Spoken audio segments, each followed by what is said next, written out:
Bom dia a todas e todos. Mais uma vez é uma satisfação gigantesca estar com vocês aqui numa série de vídeos, no vídeo 2 da aula da Pedagogia do Oprimido, ainda em comemoração ao centenário do nascimento, do professor Paulo Freire, que comemoramos neste mês, no dia 19 de setembro de 2021.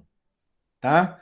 Então vamos dar sequência. Na última aula conversamos sobre o caput, digamos assim, sobre o prelúdio, o porquê da obra, a importância, os principais conceitos da obra da pedagogia do oprimido. E começamos a falar sobre essa, que é a primeira parte, que é a contradição entre opressores e oprimidos, e obviamente a proposta de superação da pedagogia freiriana dessa relação dicotômica, de oposição, de luta de classes estabelecida entre opressores e oprimidos. Tá? Vamos continuar, então, a finalização dessa primeira parte, e na aula de hoje também vamos falar sobre a concepção bancária da educação, pensando um pouco sobre as questões curriculares, e vamos também findar a segunda parte do texto do professor Paulo Freire, A Pedagogia do Oprimido. Vamos lá? A pedagogia do oprimido, que no fundo é a pedagogia dos homens empenhando-se na luta por sua libertação, tem suas raízes aí. E tem que ter nos próprios oprimidos que se saibam ou comecem criticamente a saber-se oprimidos um dos seus sujeitos. Nenhuma pedagogia realmente libertadora pode ficar distante dos oprimidos. Quer dizer, pode fazer deles seres desditados. Vou voltar essa palavra, tá? Mas seres desditados, objetos de um tratamento humanitarista, para tentar, através de exemplos retirados de entre os opressores, modelos para a sua promoção. Os oprimidos hão de ser o exemplo para si mesmos na luta por sua redenção. Difícil, né? Difícil, mas não tão difícil aí, difícil se você reconhece a situação de opressão e você reconhece as causas da opressão no dia a dia, na vida cotidiana. Vamos lá. A pedagogia do oprimido, que no fundo é a pedagogia dos homens, empenhando-se na luta por sua libertação, tem suas raízes aí. O que significa isso, gente? Que falar de pedagogia dos oprimidos é praticamente um pleonasmo. Porque não existe outra pedagogia senão a estabelecida nas relações entre estes humanos. Então, a pedagogia do oprimido, na verdade, é a pedagogia dos homens que buscam, que devem lutar para serem libertos.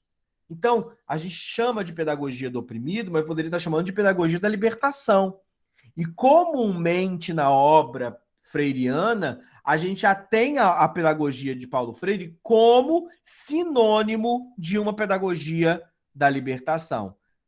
Então, o que acontece, então, gente? Não são pedagogias diferentes. A pedagogia da emancipação, a pedagogia da libertação, a pedagogia do oprimido.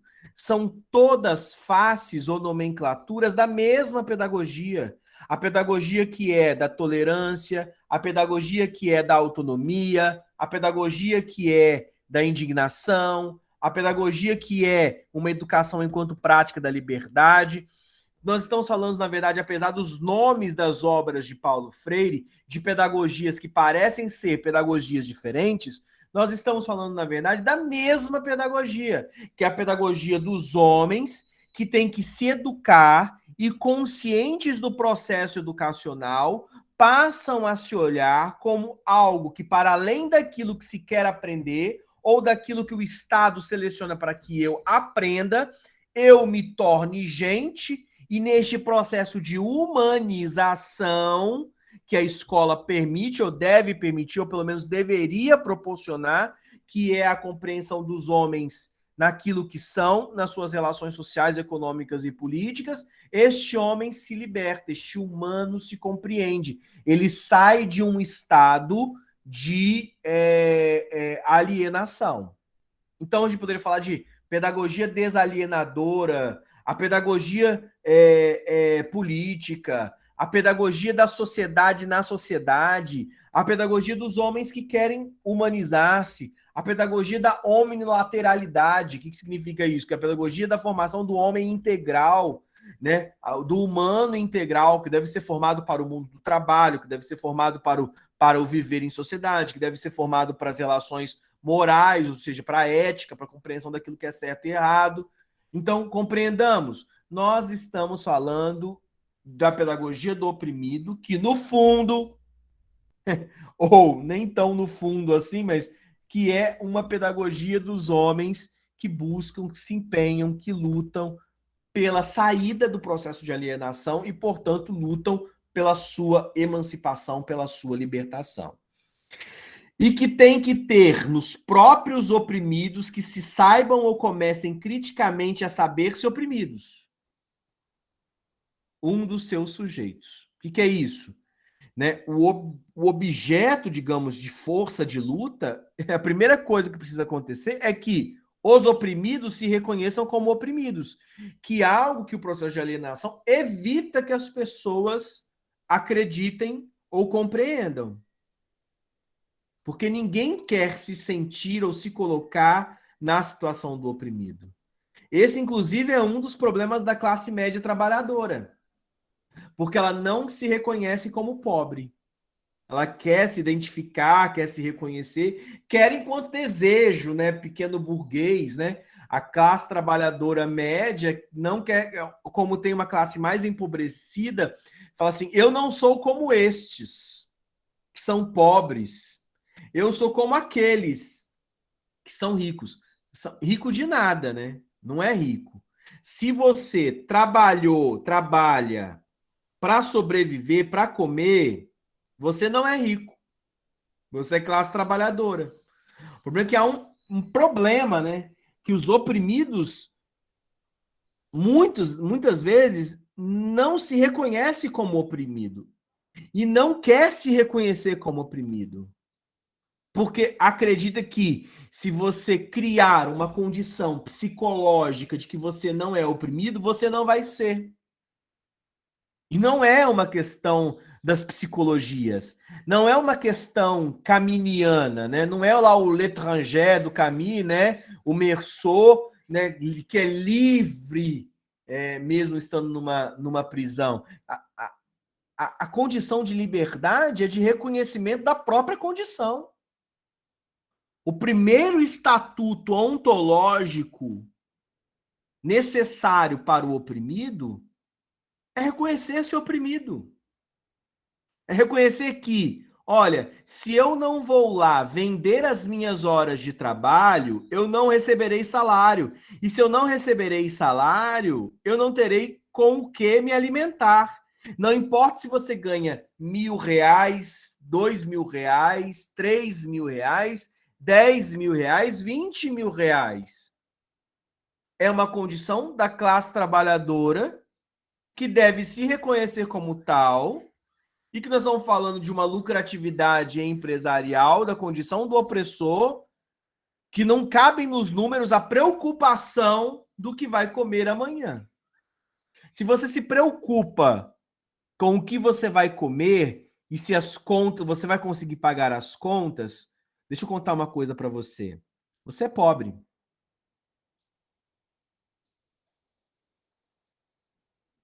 Você pode não ser tão pobre quanto o outro que é mais pobre do que você. Mas não é porque você ganha 1.000 conto a mais do que outro pobre que você é rico. Percebe? Essa condição ela é sine qua non, ela é essencial para que a classe trabalhadora diante do espelho faça a reflexão de Alice e saia do mundo das maravilhas. Porque se eu me reconheço como classe trabalhadora, eu entendo que o meu trabalho é arma de luta, por exemplo. que eu tenho que sair da condição de alienação e entender que eu tenho que educar, e o processo de pedagógico deve provocar uma libertação que beneficia, que atinge, né, todos, para que todos sejam libertos dessas relações que a gente está chamando de relações nefastas do econômico e da opressão provocadas no dia a dia. Então, ó, nenhuma pedagogia, ou seja, nenhuma prática escolar realmente libertadora pode ficar distante dos oprimidos. Quem são os oprimidos? Os pequenos. Quer dizer, pode fazer deles seres desditados, objetos de um tratamento humanitarista. O que é isso, gente? Tirar do sujeito a condição de objeto. E dar a eles a condição de humanos. Essa promoção da humanidade é o querer de toda a pedagogia libertária. A pessoa chega na escola. Eu tenho que ensinar o quê? Qual que é a função da escola? Ensinar português e matemática, professor. Ensinar a ler, escrever e contar. Essa é a função da escola. Também. Agora, ler, escrever e contar é o quê? Percebem? É isso que nós estamos colocando aqui. Ler, escrever e contar, este aprendizado, ele deve levar para além da leitura das palavras, da leitura do mundo. Então, eu estou falando que quando chega a criança na escola, ela deve aprender a ler, escrever, a contar e, obviamente, ser gente, ser cidadão, se irmanar com a realidade a ponto de buscar compreender aquilo que me cerca. O que adianta se eu sei contar, se eu não sei como é que se divide e que se multiplica? Se eu não sei a matemática, se eu não sei para além daquela matemática básica, se eu não sei as funções daquela matemática básica na sociedade e na realidade.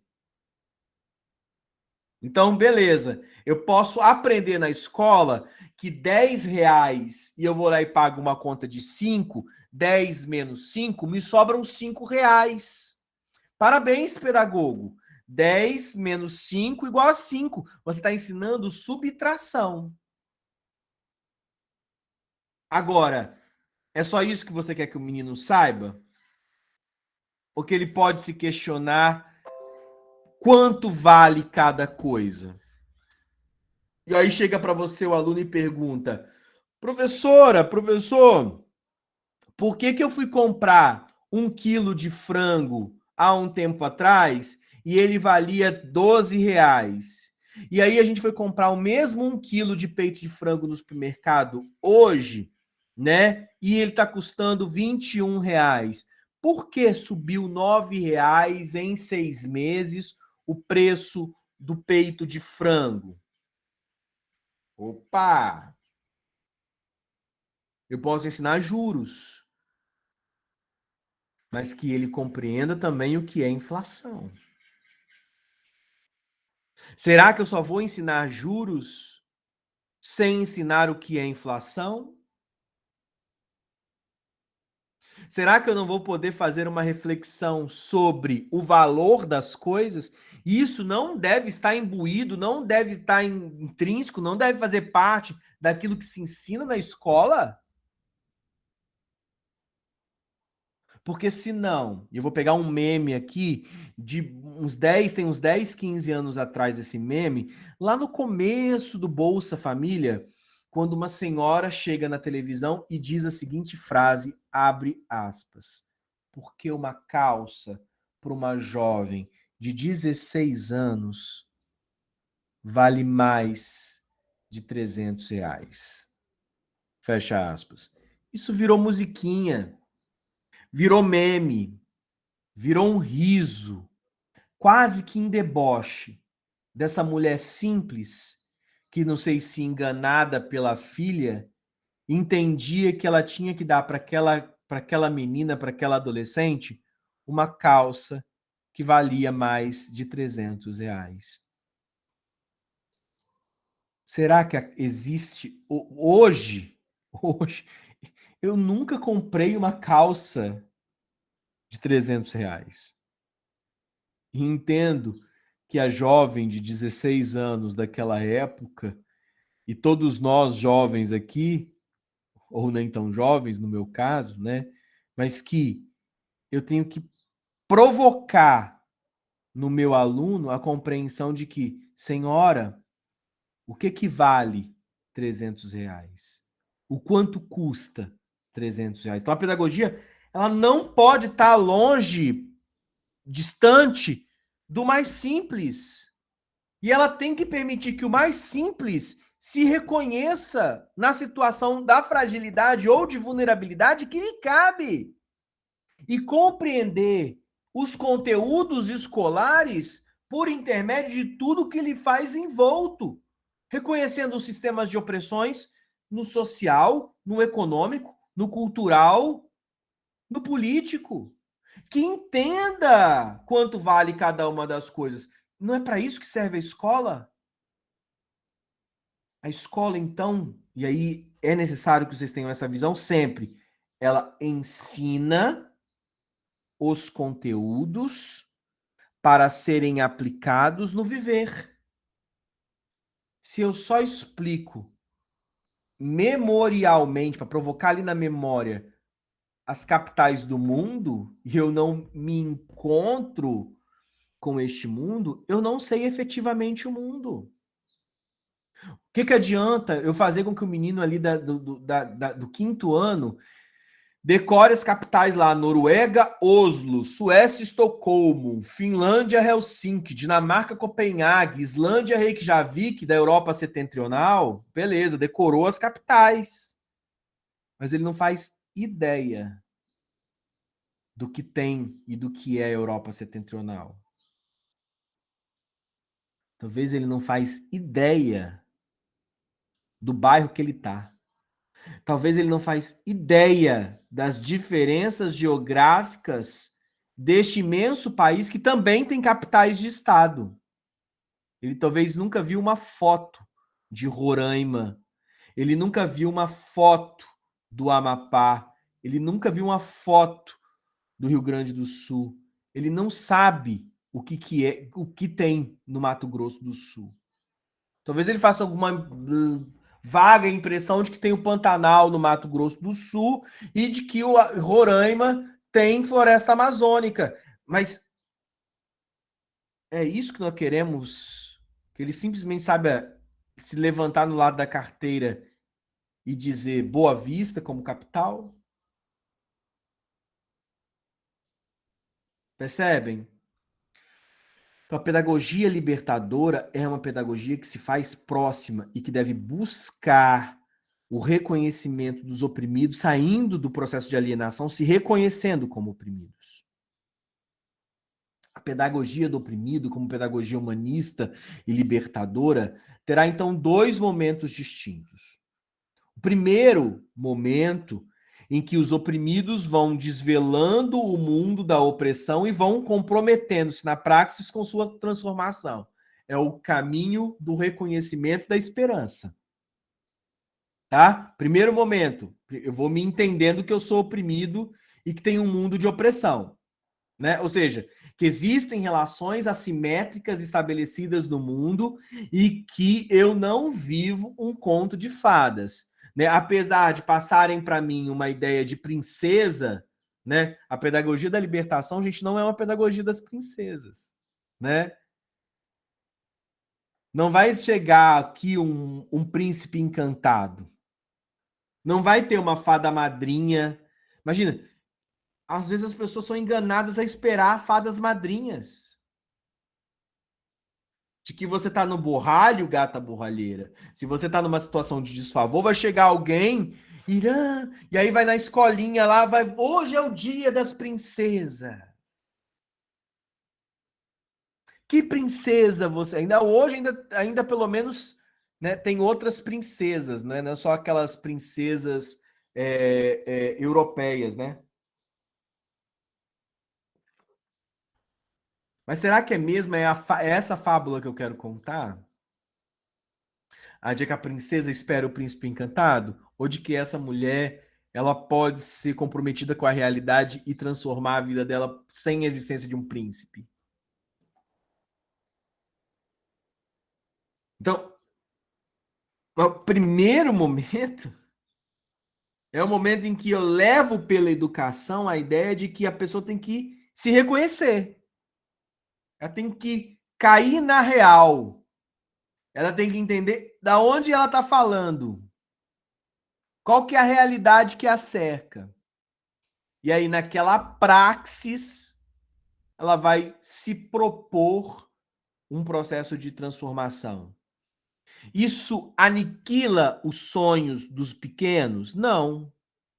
Eu tenho que chegar a ser duro, não contar historinha, não é isso que eu estou falando, não. A pedagogia freiriana não quer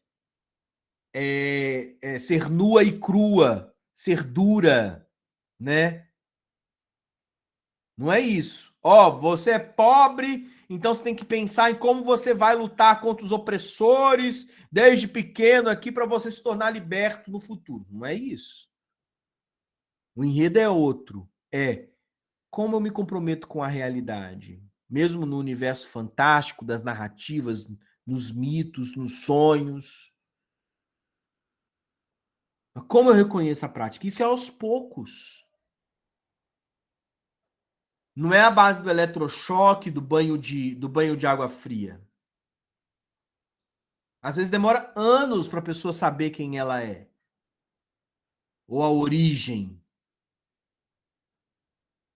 Isso é feito com com o ensino das relações étnico-raciais, o reconhecimento das belezas, o cabelo, os valores, os trabalhos, os jeitos, as roupas, os lugares, as maneiras, que nem sempre são tão boas maneiras, porque não é apenas o talher que se usa, mas é para além disso, são maneiras de viver, maneiras éticas, maneiras de pensar, maneira de fazer o bem, maneiras de pensar no coletivo, ensinar a dividir,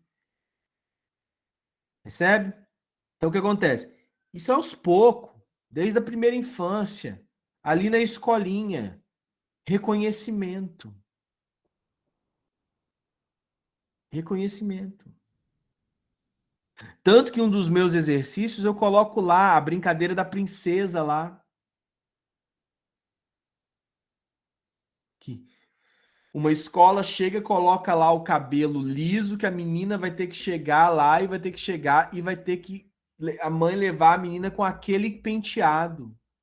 Ué, todas as meninas têm aquele cabelo. Olha os processos de violência. Falo isso na minha disciplina de psicologia, de teorias da aprendizagem. Né? Os processos de violência que são impostos. Como se existisse uma ideia de beleza do cabelo lisinho que tem que. Não é. Não é assim. Então, quando eu me reconheço, eu me comprometo com a transformação. Quando eu me reconheço, eu me comprometo com a emancipação. Esse é o primeiro momento da pedagogia humanista. Segundo, e da pedagogia libertadora, né? Segundo momento, em que transformada a realidade opressora, essa pedagogia deixa de ser do oprimido e passa a ser da pedagogia de todos os homens em processo de permanente libertação. Aí que tá. Nós não chegamos no segundo momento ainda.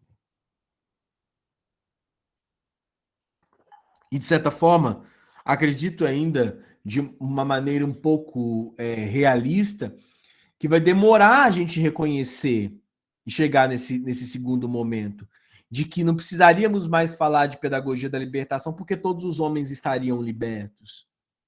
Ou que este processo de libertação é um processo incontínuo, que a gente não sabe muito bem aonde começa e não sabe muito bem onde que termina, mas ele está em trânsito.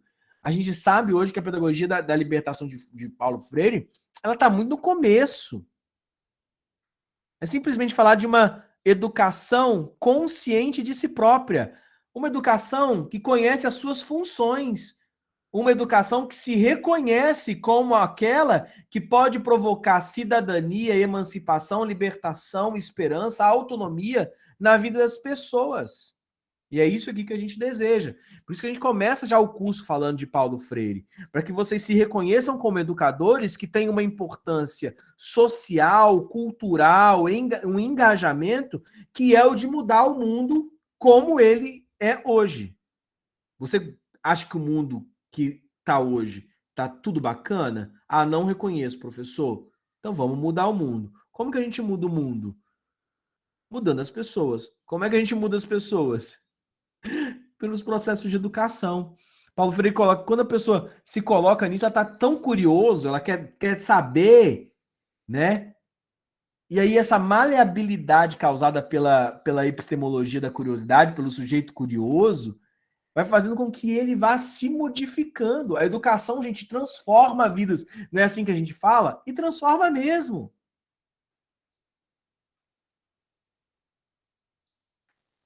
Mas o que ocorre, palavras do próprio Freire, lembra? A gente está pegando trecho sempre da escrita do Freire. Mas o que ocorre, ainda quando a superação da contradição se faça em termos autênticos, com a instalação de uma nova situação concreta, de uma nova realidade inaugurada pelos oprimidos que se libertam, é que os opressores de ontem se reconheçam na libertação. Então, essa libertação não é dos oprimidos contra os opressores. Não é assim que se pensa a dialética. É a libertação de todos do sistema de opressão. A libertação dos oprimidos, da condição de ser oprimido, e a libertação dos opressores da condição de ser opressores, que é a possibilidade de falarmos de uma sociedade mais igual, em que ao invés de um ter tudo e outros não terem nada, que a gente possa repartir os bens humanos de uma maneira um pouco mais igualitária. E aí, gente, não estou querendo aqui fazer, não é o movimento do sem alguma coisa, que vamos lá e vamos quebrar e vamos tomar posse. Não é assim que o oprimido deixa de ser oprimido. É quando há um reconhecimento político e econômico de que todos tenham, ao menos, as condições mais simples de viver com tranquilidade, com qualidade de vida. Gente, não há explicação plausível, por exemplo, para a fome. O que justifica a fome? Existe alguma justificativa humana para a fome? As pessoas passam fome porque merecem. Faz algum sentido essa frase? Se você tem algum brio de humanidade, você não para nem para pensar a lógica disso, porque não tem lógica. Não tem lógica para fome, não existe lógica para as desigualdades da maneira como são construídas. Ah, mas é porque isso é próprio do capitalismo. O sistema que a gente vive é o capitalista. Então é isso que é o que tem, é o que é, e aí pronto e acabou. Será que é isso mesmo? Não é. Então não existe justificativa para miséria. E aí então vai lá o educador que não se mete em política, que é neutro, né? Que não, gente, eu só tenho que ensinar o que está na cartilha. E aí vai chegar lá, vamos lá, gado, vamos aprender hoje como a continuar sendo ovelhinha que vai ser tosqueada. Quer dizer, se eu ensino só por ensinar e eu ensino só aquilo que está escrito, eu estou ensinando o cabrito a continuar sendo cabrito e esse cabrito vai ser assassinado. Vai chegar a hora do açougue para esse cabrito. Ou será que eu tenho que ensinar cabritinho? Você pode dar a sua contribuição no mundo, mas você não tem que doar a sua vida para outros se alimentar e pronto, e acabou. Né? Seria a revolução dos cabritos. Né? Já vi algumas coisas acontecendo, isso chamada Revolução dos Bichos, do Oliver Cromwell. meu Deus, do Oliver Cromwell, não, Oliver Cromwell da Revolução Inglesa do século XVII, né? Mas é do Cromwell, sim, a Revolução dos Bichos, né? Vou conferir aqui, do Orwell, né? George Orwell, né? Confundindo aqui um literato com um empresário inglês, né? Mas é a ideia de que eu posso me libertar dos grilhões ou das amarras. Eu posso ser levado e conduzido a pensar de uma outra maneira. Eu acho que essa é a função básica da pedagogia. É a função básica da escola. Produzir cidadania e produzir pessoas que se reconhecem e que buscam ser outra coisa para além daquilo que outras pessoas estão falando que ela vai ser, né? Aí já chegou já no Valdeci chegou já no teatro do absurdo, né? Que é justamente um teatro de arena que possibilitava uma reflexão social, né? Com o Bertolt, né? Mas vamos lá. Pelo contrário, vão sentir-se como se realmente estivessem sendo oprimidos. É que para eles, formados na experiência de opressores, tudo que não seja o seu direito antigo de oprimir significa opressão para eles, né? Então, é como se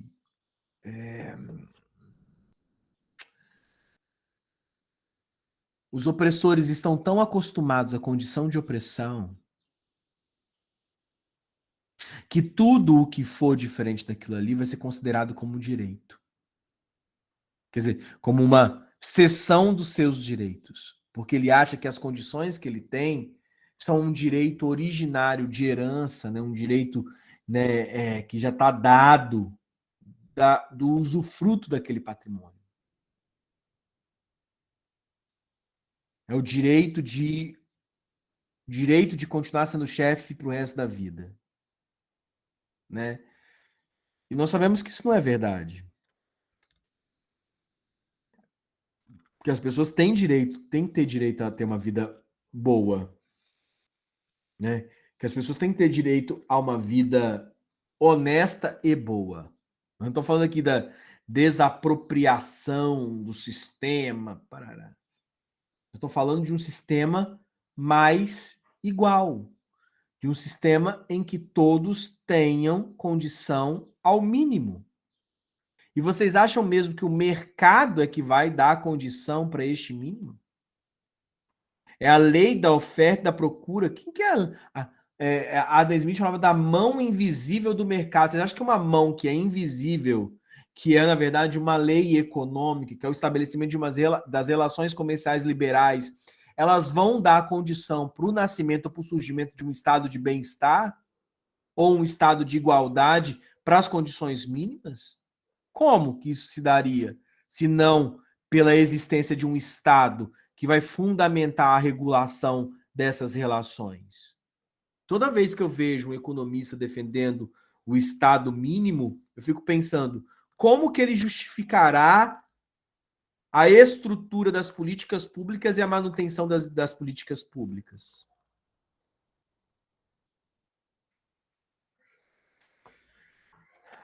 Percebe?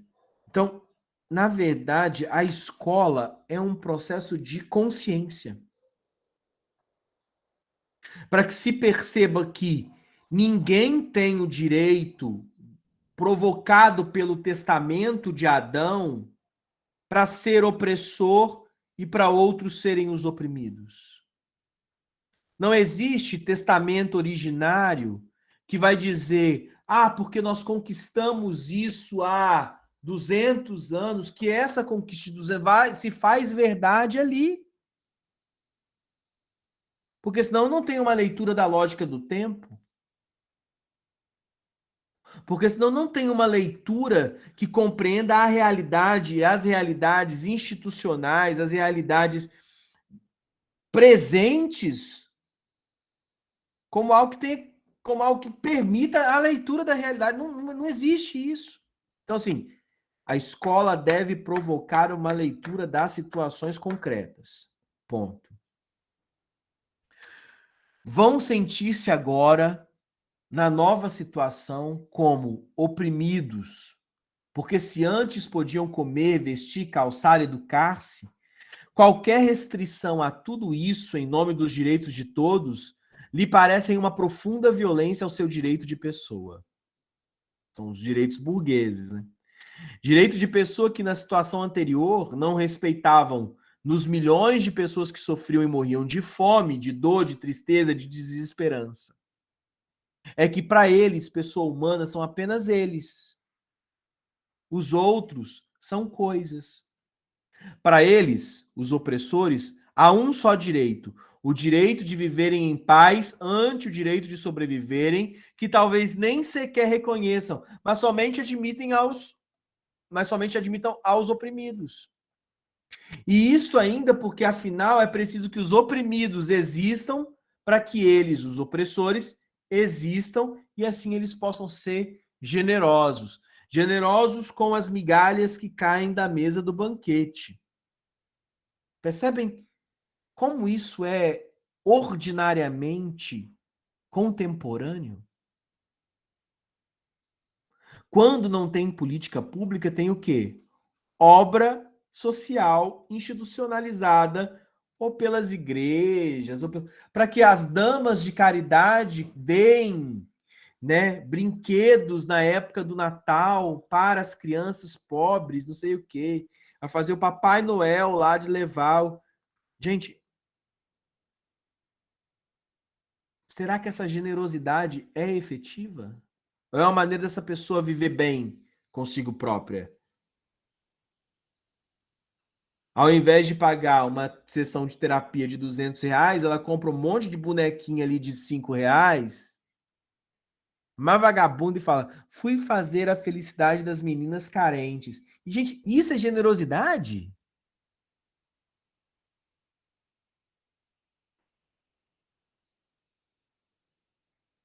Sério, é isso que é generosidade? Ou a justiça efetiva é esse filho da mãe pagar o imposto direito? Sonega, sonega, sonega, sonega, sonega, mexe lá nos dados lá dos impostos, não paga os impostos, aí no final do ano faz obra de caridade.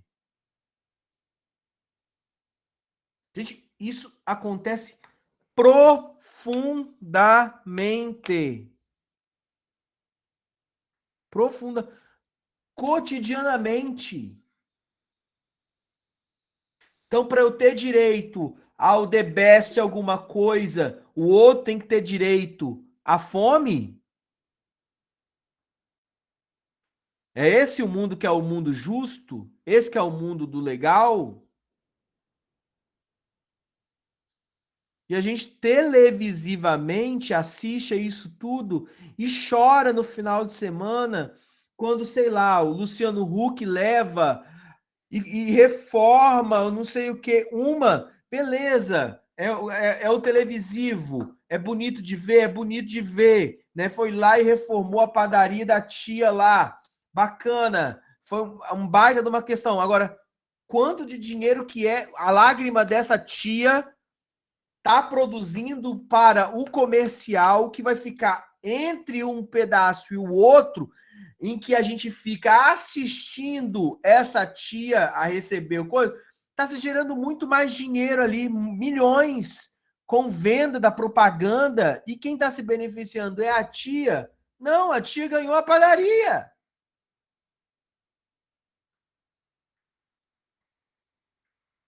Mas houve efetiva justiça social? Não.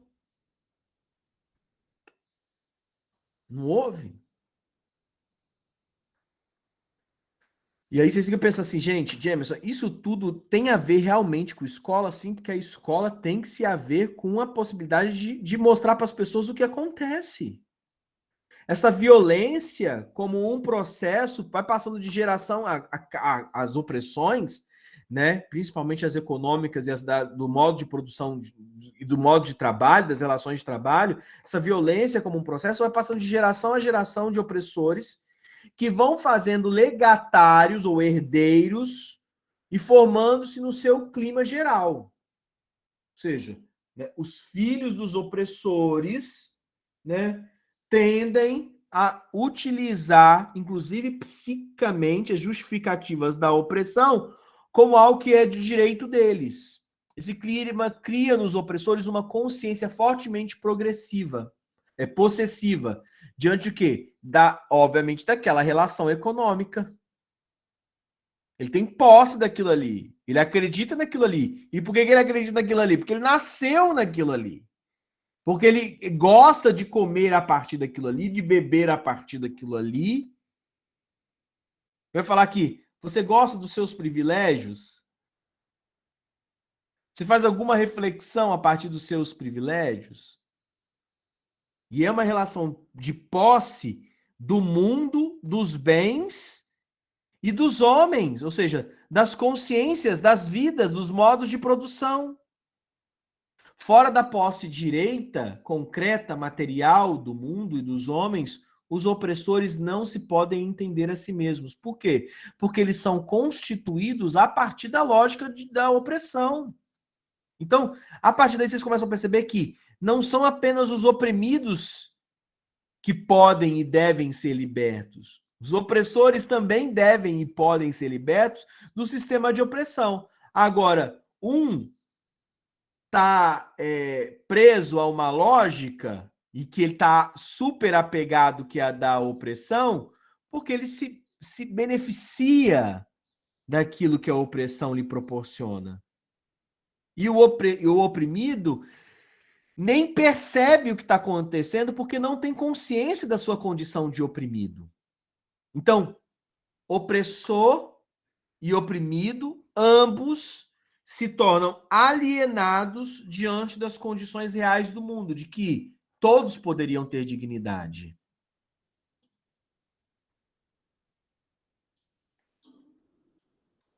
Há, em certo momento da experiência existencial dos oprimidos, uma irresistível atração pelo opressor. Né? Dito de outra maneira, é o seguinte, que o oprimido mais sonha é ser igual ao opressor, pelos seus padrões de vida. Participar destes padrões constitui uma incontida aspiração. Na sua alienação, querem a todo custo parecer com o opressor, mesmo que não seja. Mesmo que seja uma foto no Instagram. Na sua alienação, querem a todo custo parecer com o opressor, imitá-lo, segui-lo. Isso se verifica sobretudo nos oprimidos de classe média, cujo anseio é serem iguais ao homem ilustre da chamada classe superior. É um fetiche. É o vinho, é o jantar, é a roupa de marca. Tudo isso é o quê? Fetiche. Né? Que é parecer com o opressor. Tem gente que inclusive diz isso. Hoje você não precisa ser rico, você só parecer que você é rico já para algumas pessoas já satisfaz. Entendeu? Deixa eu ler aqui o que Ana Paula coloca, é um jogo. O rico não paga, o pobre para se sentir o rico não paga, o pobre para se sentir honrado não deve. Os políticos desviam o que é pago e tem os que nem sabem o que pagam e destroem ou abusam porque ou não sabem que ou não sabem que estão pagando a conta ou se acham no direito de serem donos das coisas porque pagam. Ótimo, Ana. Na verdade, o quê? É um jogo estabelecido que é a relação do opressor e do oprimido. Tá? E aí o que acontece, então? Fica nisso, né? Tipo, os oprimidos colocando como um ponto de aspiração de chegada a condição de opressor, né? E não reconhecem que é a lógica que está errada. De tanto ouvirem de si mesmos que são incapazes, que não sabem nada, que não podem saber, que são enfermos, indolentes, que não produzem em virtude de tudo isso, terminam por se convencer de sua própria incapacidade. Falam de si como os que não sabem e do doutor como o que sabe e a quem devem escutar. Os critérios do saber que lhes são impostos são estes convencionais ou convencionados. Percebe? Vou ler de novo, hein? De tanto ouvirem de si mesmos que são incapazes, os oprimidos, né? O povo, que não sabem nada, de que são ignorantes, que não podem saber, que são doentes, são enfermos, indolentes, que não produzem em virtude de tudo isso, ou seja, não são produtivos. Eles acabam se convencendo da sua própria incapacidade e comprando a ideia de que eles não podem ser ricos ou não podem ter os benefícios por conta da sua incapacidade. Ou seja, eles são convencidos justamente de serem menos, de que ele é um homem menor, uma mulher menor, e é por isso que ele não tem, como uma condição ontológica, como algo que está próprio à sua essência, à sua natureza. Então, o processo de alienação é, antes de tudo, um convencimento de que o culpado pela opressão é o próprio oprimido, que é incapaz de produzir, incapaz de ser diferente. Olha aí onde que entra a escola. Será que a escola ela deve ser um lugar de reprodução das incapacidades? Um lugar de reprodução sistêmica do fracasso? A escola é o lugar do fracasso? Eu quero acreditar que não. Falam de si como os que não sabem, nós não sabemos, os oprimidos, mas o doutor sabe o que é bom para mim, o doutor sabe, ele deve ser escutado, só que aí você escuta o quê? A ideologia da classe opressora. E você compra a ideia de que você deve manter-se oprimido. Gente, isso acontece de uma maneira. Se eu olho a vida de trabalho do meu pai, eu reconheço o apego paterno do meu pai em ser empregado. Meu pai é apegado à ideia de ser empregado. Como se para ele, diante de uma pretensa incapacidade, ele só poderia chegar até aquilo ali. E mesmo que eu tente convencê-lo do contrário, e olha do que eu dou aula, né? Para ele é praticamente um absurdo. Assim, pai, vamos abrir um negócio para você, vamos não sei o que, vamos fazer alguma coisa diferente, vamos sair dessa situação, não sei o que. Meu pai já é aposentado e ainda trabalha. Ele fala que ele gosta daquilo ali, que ele não quer ter preocupação. Há um apego de que ele não é capaz de fazer outra coisa.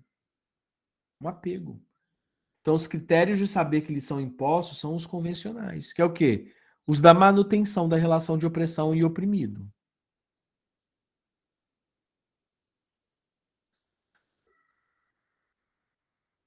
Ok?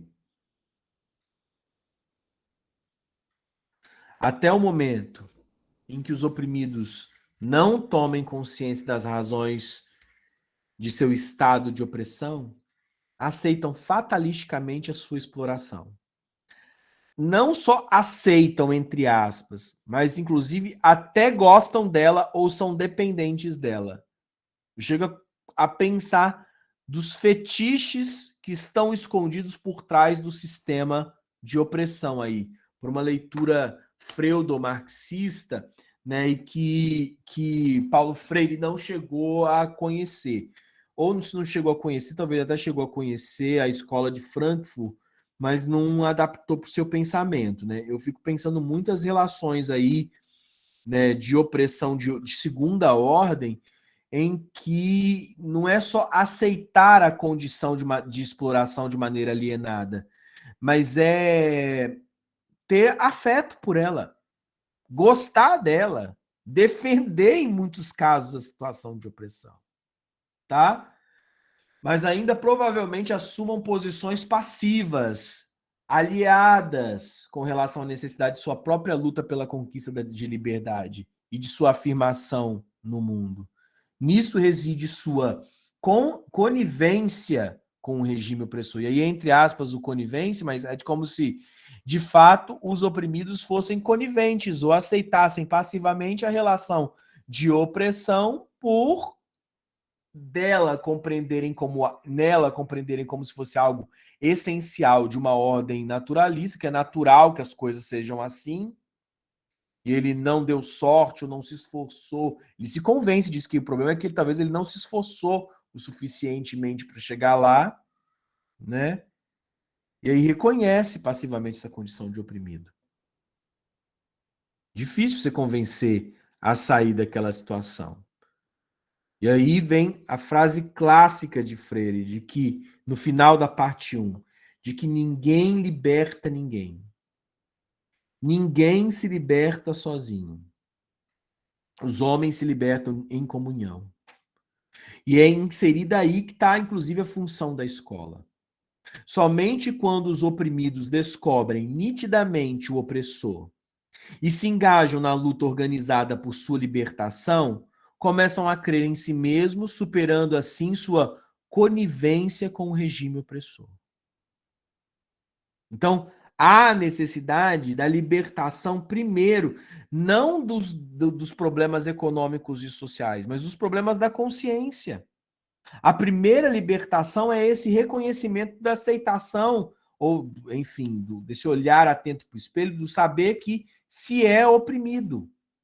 Olha, eu sou oprimido mesmo, e eu, na coletividade, tenho que lutar pela libertação da opressão.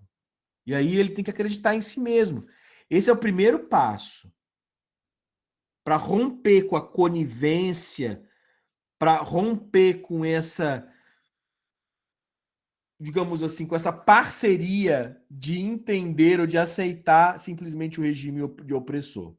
Se essa descoberta não pode ser feita em nível puramente intelectual, mas na ação, o que nos parece fundamental é que esta não se cinja a mero ativismo, a mero ir para a rua, mas esteja associada a sério empenho de reflexão para que seja praxis.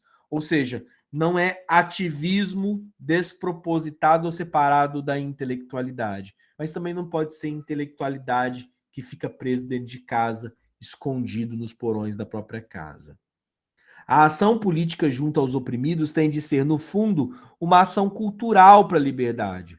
Por si mesma, ação com eles, ação conjunta, ação escolar, ação didática, ação pedagógica, ação pensando a cadeia produtiva, ação pensando as relações de trabalho, ação pensando todo o envolto da sociedade que pode ser mudado.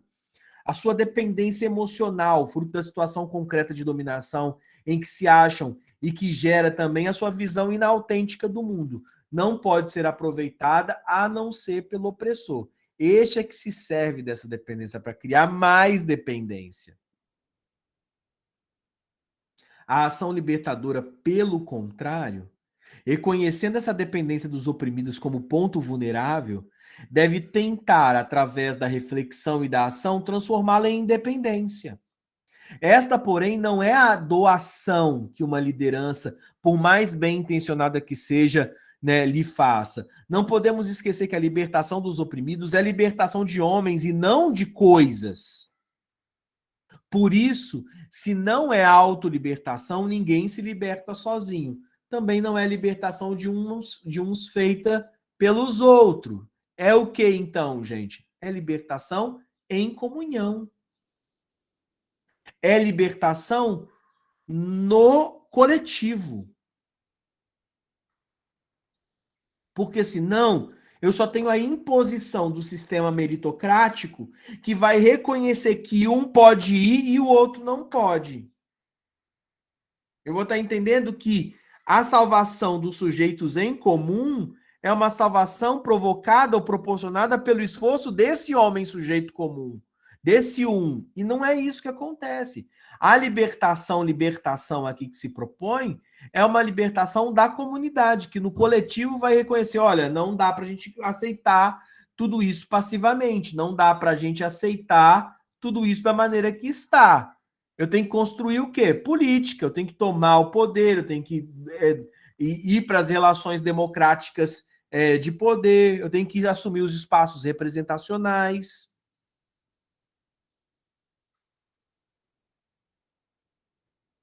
Se não pelos espaços representacionais, como é que vão acontecer essas mudanças também?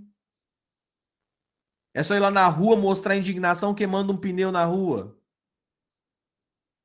Isso que é o que o Freire chama de mero ativismo.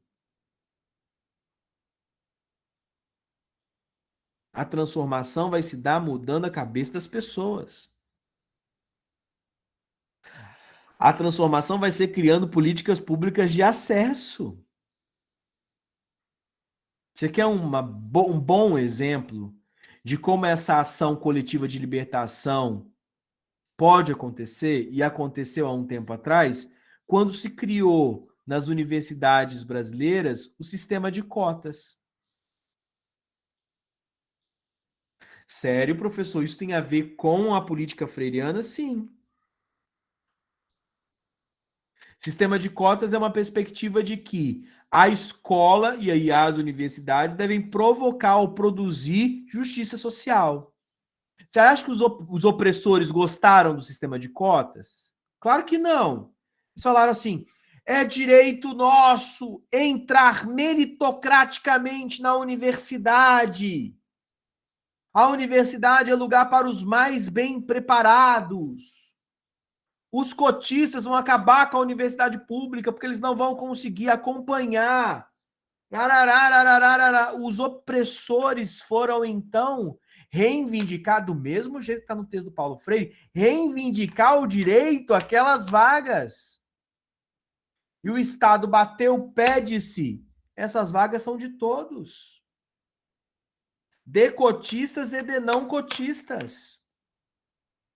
E a gente conseguiu ver, um tempo depois, na própria universidade, nos próprios institutos, nos cursos superiores, que mentia quem dizia que os cotistas não conseguiriam acompanhar as aulas porque não tinham base, que o investimento tinha que ser feito na educação de base, mas não é onde que estavam as políticas para colocar o dinheiro na educação de base também. É também na educação de base que nós produzimos as diferenças sociais, que nós produzimos das desigualdades de acesso a melhores condições de vida. Então, é óbvio que o sistema de cotas tinha a função de equalização ou de produzir eficiente justiça social por intermédio de políticas públicas de educação que melhorariam as condições de acesso, entrada, permanência, continuidade e êxito, que é sair vitorioso do processo educacional. E tem saído todos vitoriosos? Sim. Cotistas e não cotistas com as mesmíssimas qualidades do processo de educação. Evadem cotistas? Muitas vezes. Eles evadem da escola. Não cotistas também.